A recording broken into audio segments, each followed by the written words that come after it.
नमस्कार, देवभूमि समाचार में आप सभी का स्वागत है। मैं आपके साथ दिव्या पांडे। बुलेटिन की शुरुआत करेंगे। सुप्रीम कोर्ट ने राष्ट्रीय बाल संरक्षण आयोग और राज्य सरकारों को स्ट्रेट चिल्ड्रन पॉलिसी को लागू करने के लिए कहा था। जहां उत्तराखंड में पॉलिसी तैयार करने के साथ ही मंत्रिमंडल की कोई मंजूरी भी मिल गई चुकी थी, तो वहीं 2 जून को राज्य सरकार ने पॉलिसी की अधिसूचना भी जारी कर दी है। उत्तराखंड सरकार की ओर से स्टेट चिल्ड्रन पॉलिसी 2025 की अधिसूचना जारी की जाए, जिसके बाद ये नीति उत्तराखंड में लागू हो गई। इस नीति में तमाम प्रावधान किए गए हैं, जिसके तहत सड़क किनारे रहने वाले बच्चे या फिर सड़कों के किनारे भीख मांगने वाले बच्चों को एक बेहतर जिंदगी मुहैया कराना है।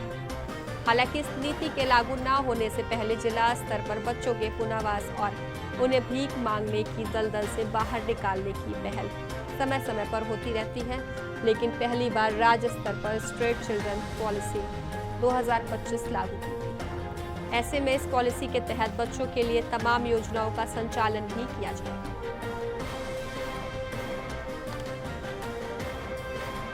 मंत्रिमंडल के अनुमोदन के उपरांत उत्तराखंड राज्य में सड़क जैसी परिस्थितियों में रहने वाले बच्चों के चिन्हीकरण एवं पुनर्वास हेतु पुनर्वास नीति 2025 जारी की गई है। यह नीति अभी जून के अभी प्रथम सप्ताह में जारी की है। ये बेसिकली इस नीति में जो जोखिम वाले बच्चे हैं, जोखिम श्रेणी के बच्चे, कमज़ोर श्रेणी के बच्चे हैं, उनकी पहचान करना और कैसे पहचान की जाएगी और उसके बाद कौन कौन से डिपार्टमेंट इस पर काम करेंगे, उसके बारे में ये नीति फोकस करती है।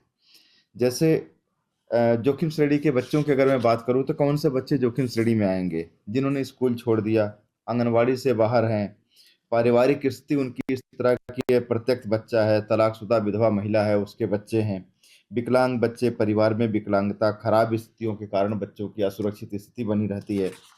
इस तरह की स्थितियों में और ऐसे परिवार में दुर्व्यवहार से ग्रस्त जो बच्चे हैं, जो नाखुश हैं, घर छोड़ के बाहर निकल आते हैं, इस तरह के बच्चों को जिनकी परिवार की आर्थिक स्थिति के अभाव में जो बच्चे तस्करी में संलिप्त हो जाते हैं कुछ कारणों से, इनके लिए ये नीति बनाई गई है कि इनका चिन्हीकरण किया जाए।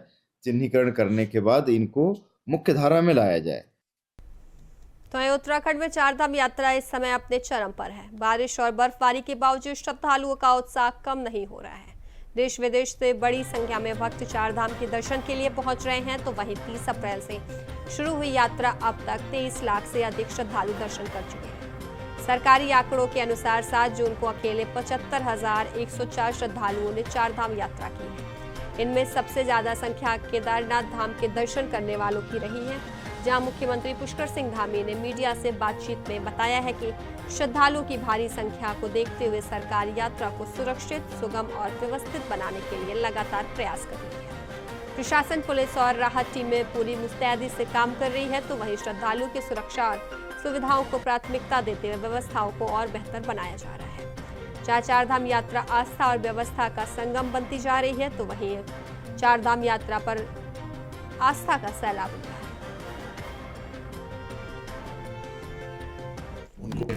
चारधाम यात्रा हमारी बहुत अच्छी चल रही है और श्रद्धालु आ रहे हैं, बड़ी संख्या में आ रहे हैं। 23 लाख के लगभग श्रद्धालुओं का आगमन अभी तक हो चुका है। एक अच्छा रिकॉर्ड बनेगा और इस वर्ष हमने यात्रा के लिए सभी प्रबंध, सभी कोऑर्डिनेशन पहले से ही व्यवस्थित किए हुए हैं, जिसके कारण से अच्छी यात्रा हो रही है। इस बार ऐतिहासिक यात्रा होगी। श्रद्धालुओं की जो सुरक्षा है, उनकी यात्रा आसान हो, उनको किसी कोई परेशानी न हो। तो खबरों में आगे बढ़ेंगे, जहां केंद्रीय कृषि मंत्री शिवराज सिंह चौहान ने अपने उत्तराखंड दौरे के दौरान उत्तराखंड के स्थानीय उत्पादन मंडुआ और काफल की तारीफ करने के साथ ही वैज्ञानिक तकनीकी से मंडुआ और काफल का उत्पादन बढ़ाने की बात कही है, जिस पर उत्तराखंड के पूर्व मुख्यमंत्री, कांग्रेस के वरिष्ठ नेता हरीश रावत ने शिवराज सिंह चौहान का आभार व्यक्त किया है।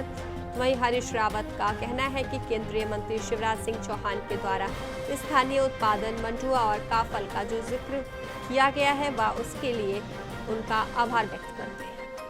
वहीं आपको बता दें कि पूर्व मुख्यमंत्री हरीश रावत उत्तराखंड के स्थानीय उत्पादों को बढ़ावा देने को लेकर लगातार काम करते हुए भी नजर आते हैं। और यही वजह है कि शिवराज सिंह चौहान के द्वारा उत्तराखंड के स्थानीय उत्पादकों को पहचान देने को लेकर जो बात कही गई है, उसको लेकर हरीश रावत ने केंद्रीय कृषि मंत्री शिवराज सिंह चौहान का आभार भी व्यक्त किया है।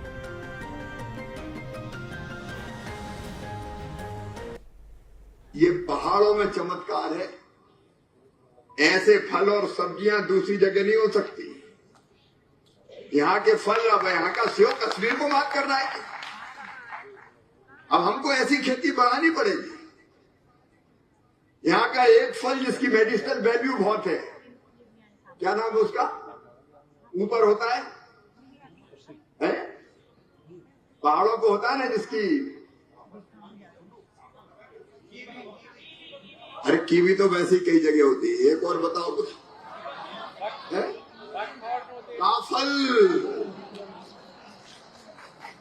काफल की दुनिया में डिमांड बढ़ रही है, तो भैया काफल भी पैदा करना पड़ेगा, कीवी भी पैदा करनी पड़ेगी।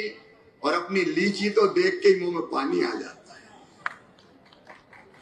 और यहाँ का जो मोटा अन्न है वो तो आदम होता है। जो हमारे कोदो कुटकी और वो क्या था जो मैं ले गया था, मड़ुआ।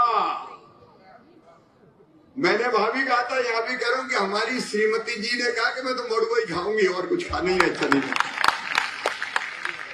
ये चीजें इतनी हैं कि वैज्ञानिक इन पर रिसर्च और शोध और करें। इनका उत्पादन कैसे, मड़ुआ का उत्पादन बढ़ना चाहिए, उसके लिए और अच्छे बीज बनना चाहिए ताकि उसकी पैदावार भी बढ़े और उसकी मार्केटिंग ब्रांडिंग की भी जरूरत है। तो उसकी मार्केटिंग हो, ब्रांडिंग हो, मोटे अनाज पर आधारित और जितनी फसलें हमारी है उसको संरक्षित करके उसकी मार्केटिंग ब्रांडिंग करके बेचना पड़ेगा। मैं दावा करता हूं उत्तराखंड के किसान भाइयों, देश नहीं दुनिया में धूम मचा देगी हमारी ये फसलें। तो खबरों में आगे बढ़ेंगे। उत्तराखंड में इस बार वीकेंड पर सड़कों पर बुरा हाल हो गया है। यहाँ घूमने आए पर्यटक घंटों जाम में फंसे रहे तो ये प्रदेश के विभिन्न इलाकों में लंबे जाम लग गया।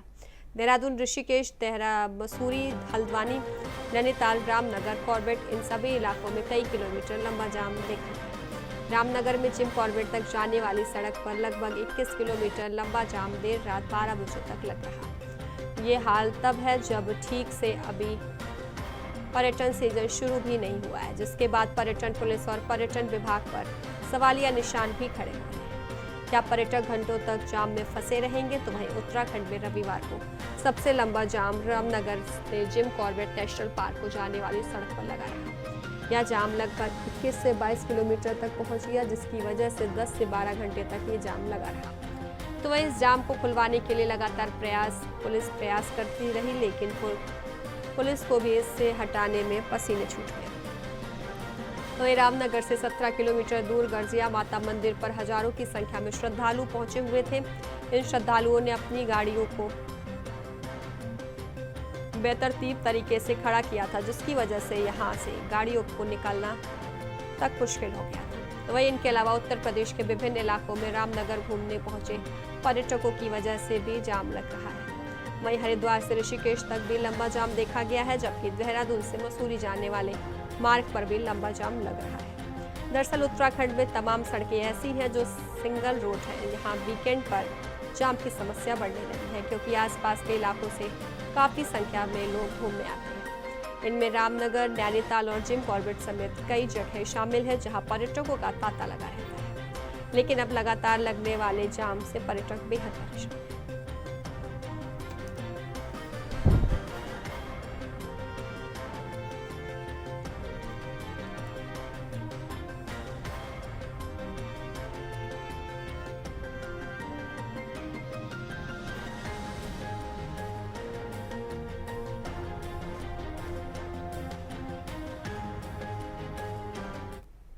तो अगली खबर की रुख करेंगे, जहां हरिद्वार में हाईवे पर कुछ कार सवारियों ने टैंकर ड्राइवर की पिटाई कर दी है। मामला ज्वालापुर कोतवाली क्षेत्र के हरिलोक तिराहे के पास का है, जहां कुछ युवकों ने पहले दिल्ली नंबर की एक कार भारत पेट्रोलियम के टैंकर के सामने लगाकर उसे रोका और फिर टैंकर से उतारकर ड्राइवर और उसके सहयोगी को पीटना शुरू कर दिया। बीच हाईवे पर हुए मारपीट और हंगामे का वीडियो भी सामने आया है, जिसमें कई लोग ड्राइवर को पीटते हुए नजर आ रहे हैं। इतना ही नहीं, बीच बचाव करने वालों के साथ भी मारपीट हुई।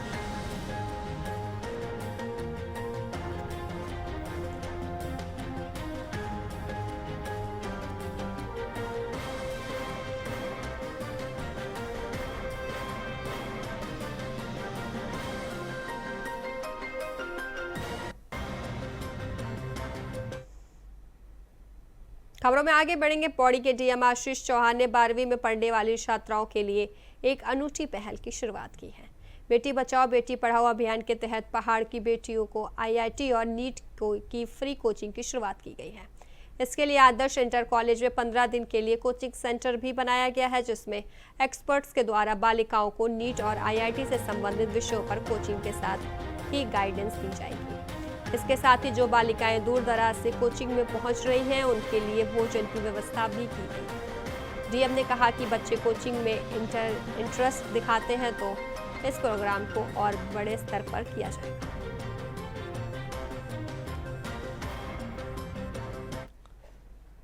जिन सब जो बालिकाएं हैं, कुछ बालिकाओं को आईआईटी और नेट की प्रशिक्षण दिया जा रहा है, उनको ट्रेनिंग दिया जा रहा है, किस तरीके से आने वाले समय में काम होगा? जैसे आप जानते हैं कि बेटी बचाओ बेटी पढ़ाओ में हम कई सारे एस्पेक्ट्स को कवर करने की कोशिश करते हैं और इनोवेटिव चीज़ों पे काम करते हैं। लास्ट टाइम में हम लोगों ने नरेंद्र नगर में बच्चों के या लड़कियों के पुलिस जॉब्स को लेके एक अंडरस्टैंडिंग के लिए उनका एक कोर्स रखा था। सिमिलर लाइन पे आईआईटी और उसके लिए जो नीट और हमारा जनरली हम लोग जो प्रोफेशनल कोर्सेज़ की तैयारी करते हैं तो उससे फेमिलराइजेशन किए जाने के लिए 15 डेज़ का वो रखा गया। इन केस अगर बच्चियों के द्वारा और इंटरेस्ट दिखाया जाता है तो उनके फॉर्मल कोर्सेज़ कैसे स्टार्ट हो सकते हैं और क्या असिस्टेंस उनको दी जा सकती, उस पर भी कार्य किया जाएगा। तो अगली खबर की रुख करेंगे। प्रदेश की राजधानी देहरादून शहर में निर्माणाधीन स्मार्ट ऑटोमेटेड पार्किंग का कार्य अंतिम चरण पर पहुंच चुका है। जिलाधिकारी बंसल ने कार्यदायी संस्था को सख्त निर्देश दिए हैं कि पार्किंग के अवशेष कार्य और ट्रायल कार्य को शीघ्र पूर्ण कर लें। तो मुख्यमंत्री के निर्देश और जिलाधिकारी सविन बंसल के सतत प्रयासों से जनपद देहरादून आधुनिक सुविधा युक्त ऑटोमेटेड पार्किंग निर्माण कार्य युद्ध स्तर पर अग्रसर है। इस श्रृंखला में शहर में शुरुआती चरण में 3 ऑटोमेटेड पार्किंग का कार्य अपने अंतिम चरण में है, तो यह आधुनिक सुविधा जल्द ही आमजन को उपलब्ध करवा दी जाएगी। इस पार्किंग के काम शुरू करने के बाद तिब्बती मार्केट के सामने परेड ग्राउंड तथा कोरोनेशन अस्पताल परिसर में पार्किंग की समस्या काफी हद तक कम हो जाएगी। साथ ही जनमानस को सुरक्षित और सुविधाजनक वाहन पार्किंग की सुविधा मिलेगी।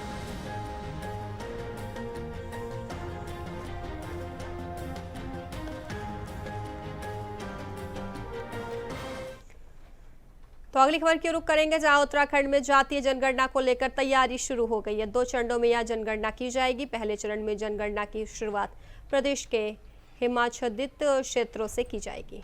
माना जा रहा है कि उत्तराखंड में गंगोत्री, केदारनाथ और बद्रीनाथ नगर पंचायत प्रमुख हैं, जहां पिथौरागढ़ जिले की दारमा और ब्यास घाटी समेत प्रदेश के शेष अन्य स्थानों का भी चयन करने की प्रक्रिया गतिमान है। जल्द ही जनगणना निदेशालय इस संबंध में विस्तृत प्रस्ताव शासन को भेजेगा, जिसके बाद आगे की कार्रवाई की जाएगी। तो वहीं केंद्र सरकार जनगणना की तिथियों की घोषणा कर चुकी है, तो इस कड़ी में पहले चरण की जनगणना हिमाच्छादित क्षेत्रों से होगी। जनगणना निदेशालय ने इन क्षेत्रों के चिन्हीकरण का कार्य शुरू कर दिया है। इनमें प्रमुख रूप से चमोली जिले की बद्रीनाथ, रुद्रप्रयाग जिले की केदारनाथ और उत्तरकाशी की गंगोत्री नगर पंचायत शामिल है।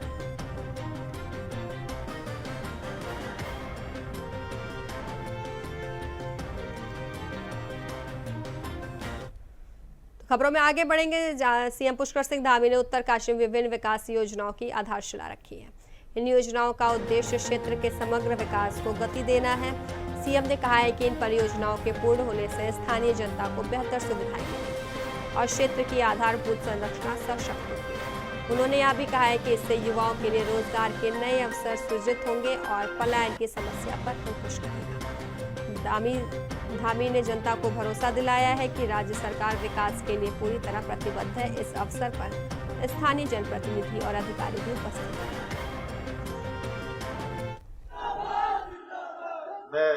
मैं देख रहा हूं कि आप लोगों को ये भरी दोपहरी में आपका जोश बिल्कुल आसमान को छू रहा है। लगातार आप लोग नारेबाजी कर रहे हैं, आपका सबका धन्यवाद। भाइयों बहनों, आज का ये अवसर न केवल इस क्षेत्र के दृष्टि से अत्यंत महत्वपूर्ण है, बल्कि आज का ये दिन हमारे लिए बहुत विशेष महत्व रखता है। आज आदरणीय प्रधानमंत्री श्री नरेंद्र मोदी जी के नेतृत्व में सेवा, सुशासन और गरीब कल्याण के संकल्प के रूप में 11 स्वर्णिम वर्ष पूरे करने जा रहे हैं। मैं आज के इस अवसर पर आदरणीय प्रधानमंत्री श्री नरेंद्र मोदी जी को पुरोला विधानसभा, जनपद उत्तरकाशी, पूरे उत्तराखंड वासियों की ओर से, क्योंकि देवभूमि उत्तराखंड से उनका विशेष लगाव, उनके हृदय में उत्तराखंड बसता है और उन्होंने भारत को सशक्त, सक्षम, समृद्ध और सुरक्षित राष्ट्र के रूप में स्थापित करने के लिए आप सबकी तरफ से हार्दिक अभिनंदन करता हूं। आज के इस अवसर पर हम पुरोला विकासखंड के अंतर्गत लगभग 210 करोड़ रुपए की लागत से 55 विकास योजनाओं का लोकार्पण और शिलान्यास कर रहे हैं। और भाइयों बहनों, हमारा संकल्प है, जो भी घोषणाएं करते हैं, हमारा प्रयास होता है वो घोषणाएं हमारी पूरी हो। और जनपद उत्तरकाशी हो या हमारा विधानसभा क्षेत्र पुरोला हो, गंगोत्री हो, यमुनोत्री हो, हर विधानसभा में अनेक घोषणाएं जो हमने की है, हमारा पूरा प्रयास रहता है कि वो सारी की सारी घोषणाएं धरातल पर उतरे।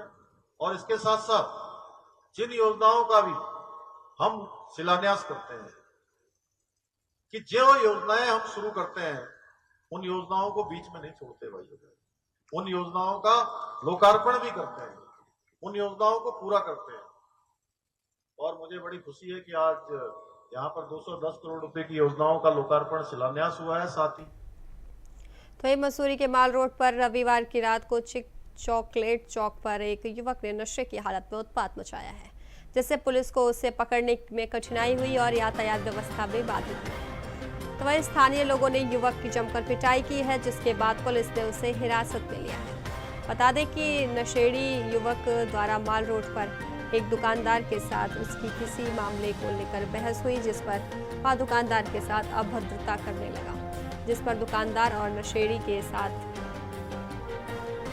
पर जमकर हाथापाई हुई, जिसके बाद नशेड़ी युवक ने मसूरी माल रोड पर अर्धनंग होकर जमकर हंगामा भी किया। इस मौके पर वह रात चलते लोगों के साथ अभद्रता और गाली गलौज करने लगा, जिससे लोगों द्वारा उसकी जमकर धुनाई की गई।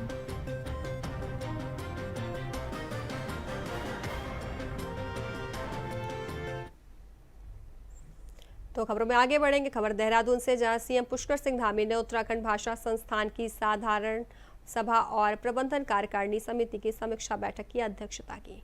बैठक में संस्थान की गतिविधियों, आगामी योजनाओं और भाषा संरक्षण से संबंधित कार्यों की विस्तृत समीक्षा की गई। तो मुख्यमंत्री ने क्षेत्रीय भाषाओं के संरक्षण, संवर्धन और प्रचार प्रसार पर विशेष बल दिया और कहा कि उत्तराखंड की सांस्कृतिक पहचान को बनाए रखने के लिए भाषाओं का संरक्षण आवश्यक है। बैठक में कैबिनेट मंत्री सुबोध उनियाल भी उपस्थित रहे। उन्होंने संस्थान के कार्यों की सराहना की और आवश्यक सहयोग का आश्वासन दिया।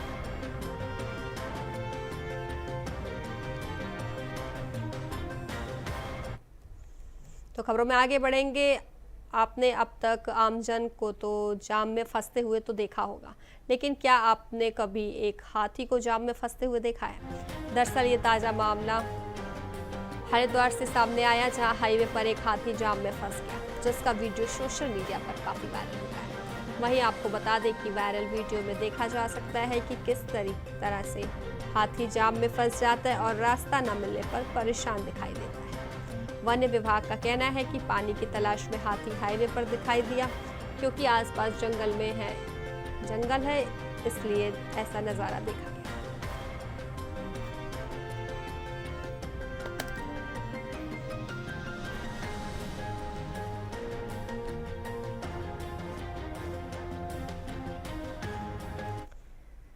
तो फिलहाल देवभूमि समाचार में अभी के लिए बस इतना ही। बने रहे इंडिया वॉइस के साथ। नमस्कार।